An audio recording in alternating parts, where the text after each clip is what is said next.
Ay mga karos, good morning po. Kamusta po tayo lahat? Another day and another house improvement ngayong araw po na Miyerkules. Ayan, welcome back po muli dito sa aming channel. Ayan mga karos, project update tayo sa mga ongoing project natin. Meron tayo sa Riego de Dios, meron tayo rito sa Anyana, at meron din tayo mga project dito sa Lumina Homes.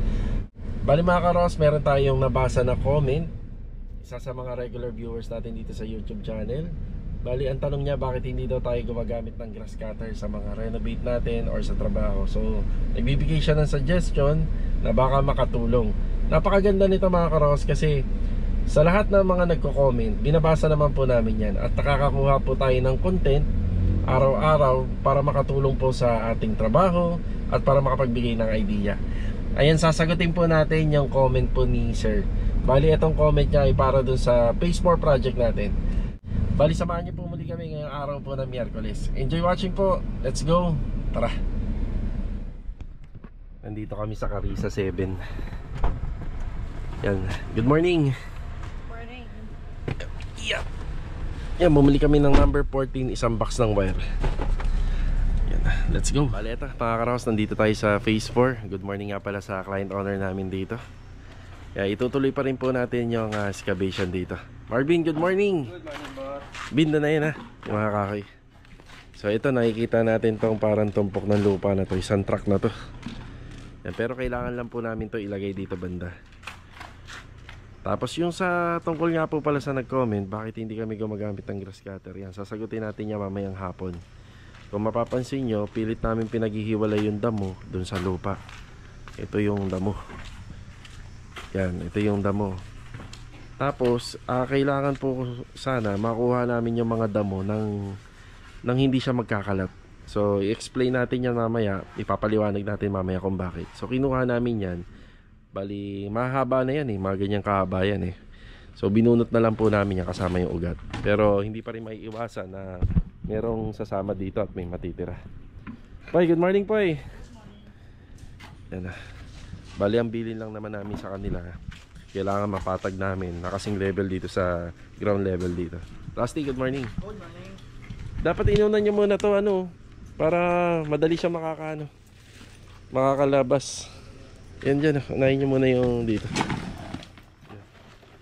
Shoutout nga pala dun sa lagi nagko-comment tungkol sa wheelbarrow. So ayan, regular nyo na nakikita sa mga project namin, wheelbarrow. Yan. Pero pag sa mga inner unit, so hindi naman na kami nagtatrabaho sa inner, puro ang trabaho namin nasa kalsada na kagad yung unit. So ito, inutos ko, paluwagin lang muna nila. Yan, buong buong linggo puro ganyan po yung gagawin namin. Hukay ng hukay, tabas ng lupa hanggang sa makapagpahakot tayo. So sa tansya ko nga rito, mga 4 hanggang 5 na pahakot. Si Master Jojo, good morning. Good morning.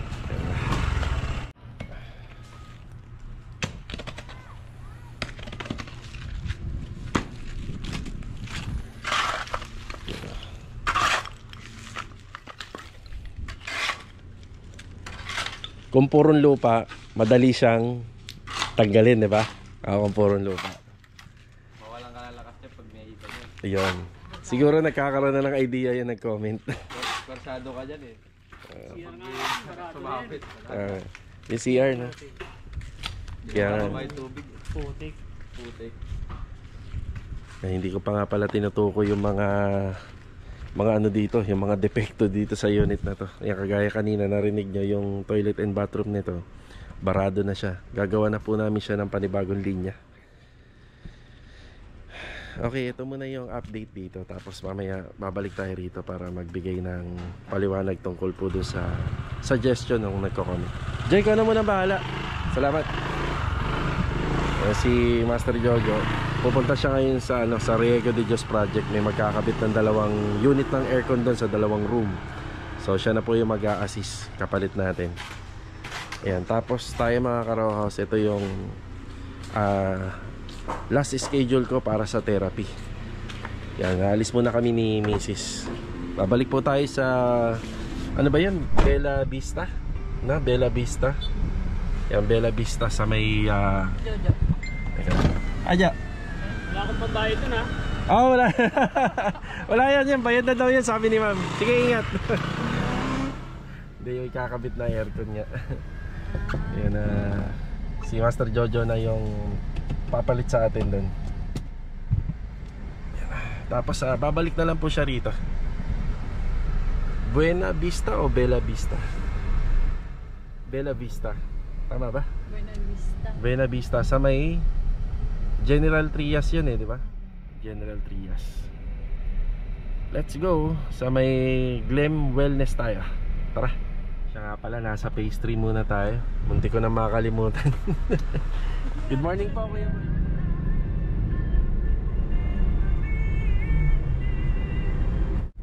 Barangay Buena Vista 1. Yan, kakaliwa tayo rito. Boya, mamaya ka na.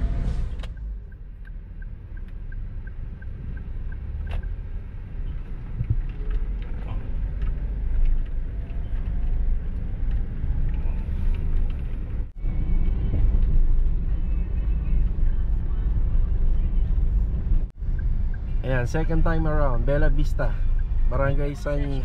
Second session, Barangay Santiago, General Trias. Ayan, sa mga nag-i-inquire dito, ganyan po siya kalayo. Hindi namin kaya, malayo po talaga. Okay, nandito na po tayo. Pwede mo na. Mga ngarate na naman dito si sir. Dito na tayo. Diyan na? Ayaw mo rito? Ito. Oh, diyan na lang. Parking talaga nila to Okay, tara. Kaya pala pinuntahan agad mo isang araw. Salamat po. Thank you.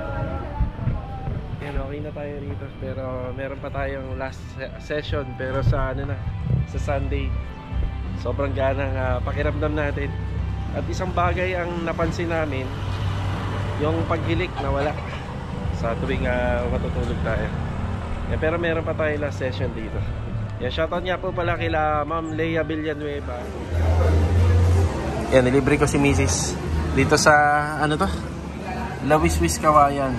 Sa may General Trias. Ang ganda, Pilipinong-Pilipino. Pilipinong-Pilipino yung design. Modern. Manananghalian lang po muna kami. Ito na yung pagkain natin. Kain po tayo. Tuwan-tuwa, Okay, kain tayo. Nasa Riego de Dios Project tayo. Yan, after namin manggaling ng General Trias, naka-schedule po yung dalawang split type installation dito sa 2 kwarto pa sa taas. Bali yung 2 kwarto ay master's bedroom at saka dun sa pinaka dulong bahagi sa may back area ng second floor. Yan, may aircon na yun. Tapos ito naman po yung nilagyan nila. Yan, pinahabol na po ni client. So update sa tiles ni Louie. Siya nga pala ito, wala pa po tayong nakukuhang ka-partner nito. Accent wall lang po siya. Yan, bibilang pa po natin yan. Tapos magkukulang pa si Louie yata na 3 piraso dun sa taas.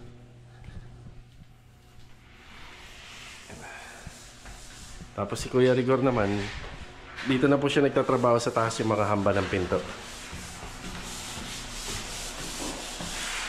Ito yung update May AC. May isa.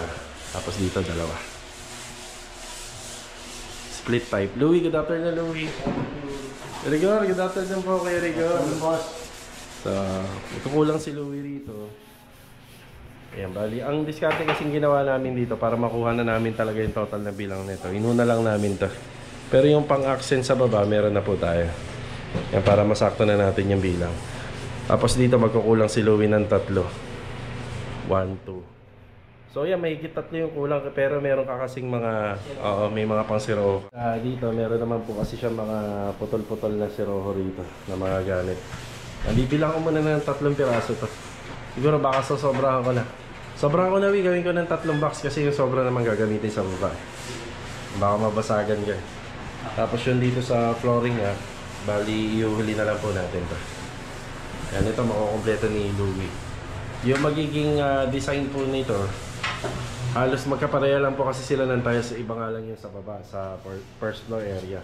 Yung magiging design, bali magkakaroon na lang po ng separation yung mga design niya. Dito kasi isang design yung ginawa natin dito. Yan, simula sa gilid. Pero pagdating sa baba, iibahin na po namin para magkaroon na po siya ng separation ng design.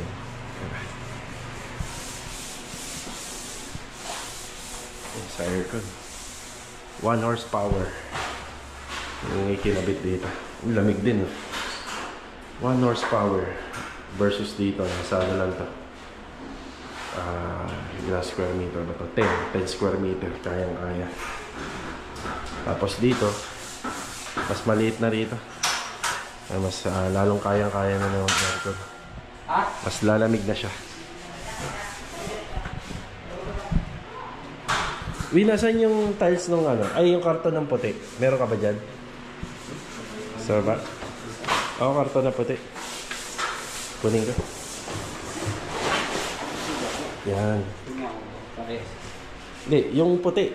Ano yun? May design yan eh.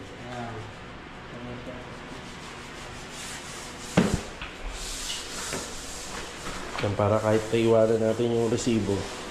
Basta yung karton, enough na po yan. Para... Wala, pareha. Baka nandito sa baba.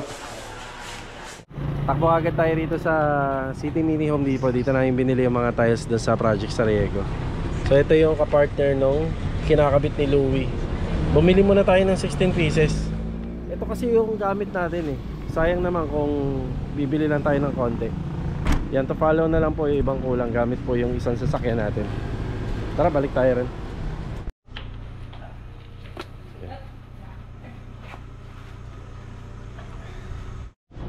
Apat na box lang muna. Oo, saka na yung iba.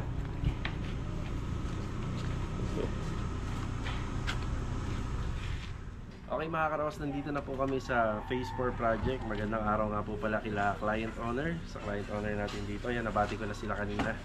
Yan na, shoutout nga pala sa Glam and Wellness. Kila Doc at saka kila Doktora. Shoutout po, God bless. Okay, shoutout na rin sa mga kasama natin. Kami po, laging may mga clearance. Yan. Every taon-taon may clearance ang buong tropa. So ang purpose ng clearance, clear sila na nagtatrabaho sila sa amin, na clear yung pangalan nila, di ba? So kailangan din namin 'to para sa ano, sa Tansa Garden Villas. Yan. Shoutout kay Ma'am Karina. Carissa pala, sorry Carissa. Tara, dito tayo. Okay, shoutout dun sa nagtanong tungkol sa bakit hindi tayo gumagamit ng grass cutter. Ito talaga yung pinaka-example. So si grass cutter talaga para sa maintenance ng buong area. Pero kapag under renovation, hindi po namin ina-allow yun. Mas gusto namin na binubunot po yung damo, kagaya nito. Pakita natin. So dito, nakahiwalay po yung mga kahoy na inabutan natin dyan. So tinanggal pa po namin yan. Tsaka ito yung damo. So itong damo, palalantahin lang natin to ng mga ilang araw. Pwede na natin siyang i-pull out. Tapos, ang isang dahilan po kasi, yung mga naghahakot ng panamba, pag nakita nilang madamo yung lupa, hindi po nila yan hahakotin. Dahil napakahirap pong ipala niyan at ikarga po dun sa dump truck. So isa yan sa mga dahilan. At saka kapag depende na rin sa weather, dahil tag-ulan lagi ngayon, syempre pag naging maputik yung lupa, sobrang hirap po yan palahin at ilagay sa dump truck na meron pong mga damo. Kasi yung damo, yan yung nagsisilbing pampatibay niya na din kung bakit yung lupa intact pa. So check natin to. Yan, napakadami na po nito. Sobrang dami na. Ilang truck na po to. Sa tansya namin, naabuti na to ng 3 truck eh. Dito tayo. Oh, may panibagong ano ah. Sanga. Saan tong sanga na to? Yun nandun? Oh, okay, lumipat dito. Pwede naman natin ilipat na lang dito. Sige. Tsaka pala dito namin yung unang nilagay yun. Akala namin kasi wala nakatira rito. Pero maganda naman eh, malinis siya. Kaya dito namin siya nilagay. So, nakakadaan ka ba maayos? Okay ka na dyan? Shoutout dun sa sabi nga sa amin na gumamit kami lagi ng wheelbarrow. Ayan, gamit na gamit. Napakadami na nga ng lupa. So, papa-schedule na natin ito bukas. I-picture ang ko ito, tapos ibibigay natin doon sa magkakapit. Kaya mo dumaan dito? Kaya mo mag-shoot dito? Dito na naman dahil. Okay, ito yung sitwasyon namin dito. At meron pang ilang mga bote na nakuha rito sa Palamba. So, kitang-kita naman na talagang natambakan to ng ibang may bahay dito. Pero hindi pa ito yung pinaka-layout. Ang nangyayari dito, clearing pa lang. Pinalalabas na namin dito yung pinaka-natural ground na lupa. Tapos dun pa lang kami makakapag-hukay para sa mga pundasyon nitong project. Yan, sa nakikita ko, mga kalahating elf truck na lang to. Ayan. Eh si Marvin. Kaya pa? Bukas.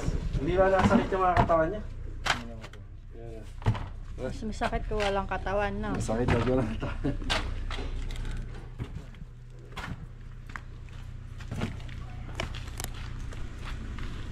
Tapos isang bagay na rin kapag hindi kami nagamit ng grass cutter dito kasi kapag greenhouse cut mo to, kahit maganda yung panahon, kakalat lang po yung damo dun sa lupa. So hahalo lang siya. Pinakamainam na gawin, ganito, sample tayo. Ayun, punta tayo rito. Yung ganito lang ginagawa namin, talaga mano-mano binubunot namin. Yan.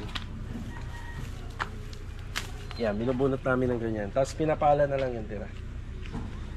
Yan, sana naintindihan po nung nag-comment. Siyempre, maraming salamat din sa comment mo kasi nagkaroon tayo ng content regarding doon. So, pinaka main purpose noon, kaya hindi namin inahalo dahil hindi yan nakakutin ng panambak. Mahihirapan sila. Cider na lang, bako talaga yung kukuha. Ayan, maraming salamat doon sa nag-camera sa atin, si Mrs. So ito, schedule na natin to ng hakot panambak. Hopefully balay bukas ng hapon matanggal to. Dadami pa to kapag naubos yun nandun sa likod. At saka unti-unting dadami to kapag nahukay na yung para sa mga poste at biga. Parang nagpahukay na rin siya niyan, ganyan na rin karami. Yeah. Parang nadoble ng gastos. Yes, tama. Sa madaling salita nito, tambak kasi to dito sa mga Tinambakan yung ano. tinambakan. Kaya nga ang payo ko sa mga nagpapagawa na may bahay or kung may bahay ka naman may end lot corner, laging bantayan. May bayad din kasi yun magpapakakutin. Yan nga. So, ayun. Ilang araw na ganito ang sitwasyon. So, ikatlong araw yata namin. Pangatlo, 3 days. More on clearing lang. Tapos sinasabayan na ni Master Jojo yan ang ano. Ayan. Nagbabakal na siya dito. Tapos dito wala pa kaming ginagalaw. Itong part pala ng lupa na to, medyo mataas pa din po siya. Hindi ito yung natural. Kaya mas mababawasan pa po to. Kumbaga itong likod kailangan mas mababa siya kumpara dito sa floor area para pagka nag-extension na mapapantay na natin. Medyo ibang-iba na yung sitwasyon kumpara kahapon. Nababawasan na. Sa flood control galing ko. Sa flood control. Tinambak. Grabe talaga na. Talagang wala na silang budget na. Yan. Kaya lagi naman malupa rito sa tuwing umuulan. Talagang yung tubig na landslide niya hanggang dito nadadamay. Kahit nga itong toilet and bathroom, talagang walang-wala na to. So, sobrang barado na siya. Kaya babaguhin na rin natin yung pinakalinya nito, abang lang. Siya nga pala, kapag naman natapos namin itong unit na to, ang unang kontrata namin dito is sa bare finish. Yan, itong likod at saka itong harap. So hanggang dito na lang po muna yung vlog natin. Kita-kita na lang po ulit tayo for the next video. Ito paalam po muna. Tara. Saka pala mga karosa ay dagdag na lang din natin yung paggamit kasi ng grass cutter dito sa subdivision. Kailangan kumuha ka pa po ng permit dito sa opisina. Kasi syempre makaka-apekto rin po yun dahil medyo maingay po yun. At saka dapat hindi yung ginagamit sa mga area kung saan may malapit na nagpipintura. Gawa ng yung mga damo kapag nag-grass cut mo yan, agad-agad po siyang tumatalsik po siya kahit sa ibang part po. Maaari nga po yung magkabilang kalsada, abutin po niya kapag habang ginagamit mong pamutol po yung grass cut dun sa damo.